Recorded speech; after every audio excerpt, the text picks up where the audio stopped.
प्रभु यीशु मसीह के मधुर नाम में सभी को जय मसीह की।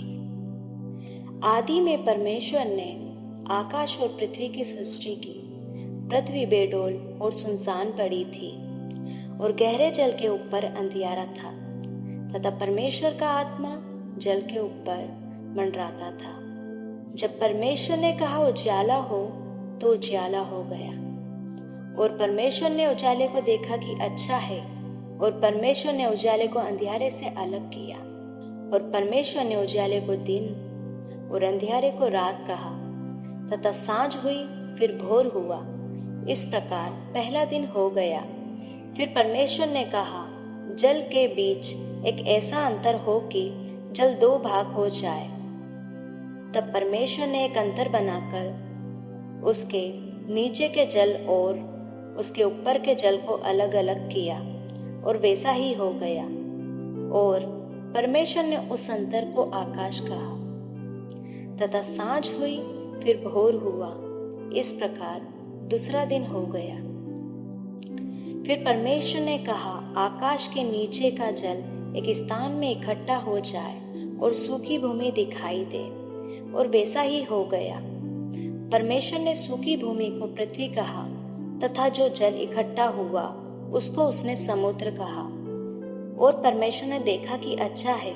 फिर परमेश्वर ने कहा, पृथ्वी से हरी घास तथा बीज वाले छोटे छोटे पेड़ और फलदायी वृक्ष भी, जिनके बीज उन्हीं में एक एक की जाति के अनुसार है, पृथ्वी पर उगे। और वैसा ही हो गया। इस प्रकार पृथ्वी से हरी घास और छोटे छोटे पेड़, जिनमें अपनी अपनी जाति के अनुसार बीज होता है, और फलदायी वृक्ष, जिनके बीज एक एक की जाति के अनुसार उन्हीं में होते हैं, उगे। और परमेश्वर ने देखा कि अच्छा है। तथा सांझ हुई फिर भोर हुआ। इस प्रकार तीसरा दिन हो गया।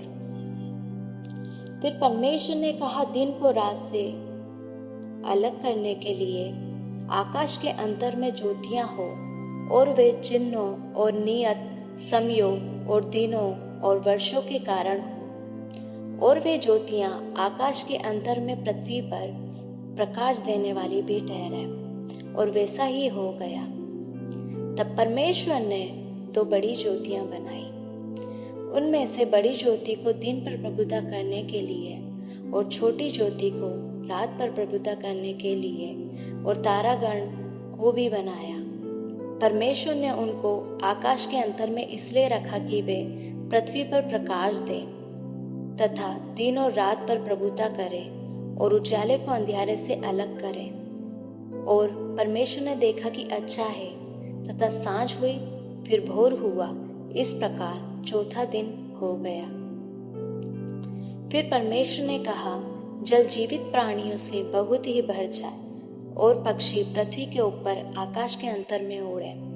इसलिए परमेश्वर ने जाति जाति के बड़े बड़े जल जंतुओं की और उन सब जीवित प्राणियों की भी सृष्टि की, जो चलते फिरते हैं, जिनसे जल बहुत ही भर गया। और एक एक जाति के उड़ने वाले पक्षियों की भी सृष्टि की। और परमेश्वर ने देखा कि अच्छा है। और परमेश्वर ने यह कह के उनको आशीष दी, फूलो फलो और समुद्र के जल में भर जाओ, और पक्षी पृथ्वी पर बढ़े। तथा सांझ हुई फिर भोर हुआ। इस प्रकार पांचवा दिन हो गया। फिर परमेश्वर ने कहा, पृथ्वी से एक एक जाति के जीवित प्राणी, अर्थात घरेलू पशु और रेंगने वाले जंतु और पृथ्वी के वन पशु, जाति जाति के अनुसार उत्पन्न हो। और वैसा ही हो गया। इस प्रकार परमेश्वर ने पृथ्वी के जाति जाति के वन पशुओं को और जाति जाति के घरेलू पशुओं को और जाति जाति के भूमि पर सब रेंगने वाले जंतुओं को बनाया। और परमेश्वर ने देखा कि अच्छा है। फिर परमेश्वर ने कहा, हम मनुष्य को अपने स्वरूप के अनुसार अपनी समानता में बनाएं, और वे समुद्र की मछलियों और आकाश के पक्षियों और घरेलू पशुओं और सारी पृथ्वी पर और सब रेंगने वाले जंतुओं पर जो पृथ्वी पर रेंगते हैं अधिकार रखें।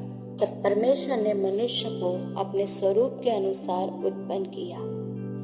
अपने ही स्वरूप के अनुसार परमेश्वर ने उनको उत्पन्न किया, नर और नारी करके उसने मनुष्य की सृष्टि की। और परमेश्वर ने उनको आशीष दी और उनसे कहा, फूलो फलो और पृथ्वी में भर जाओ और उनको अपने वश में कर लो, और समुद्र की मछलियां तथा आकाश के पक्षियों और पृथ्वी पर रेंगने वाले सब जंतुओं पर अधिकार रखो। फिर परमेश्वर ने उनसे कहा, सुनो, जितने बीज वाले छोटे छोटे पेड़ सारी पृथ्वी के ऊपर हैं और जितने वृक्षों में बीज वाले फल होते हैं, वे सब मैंने तुमको दिए हैं, वे तुम्हारे भोजन के लिए हैं। और जितने पृथ्वी के पशु और आकाश के पक्षी और पृथ्वी पर रेंगने वाले जंतु हैं, जिनमें जीवन का प्राण है, उन सब के खाने के लिए मैंने सब हरे हरे छोटे पेड़ दिए हैं। और वैसा ही हो गया। तब परमेश्वर ने जो कुछ बनाया था सबको देखा, तो क्या देखा कि वह बहुत ही अच्छा है। तथा सांझ हुई, फिर भोर हुआ, इस प्रकार छठवां दिन हो गया।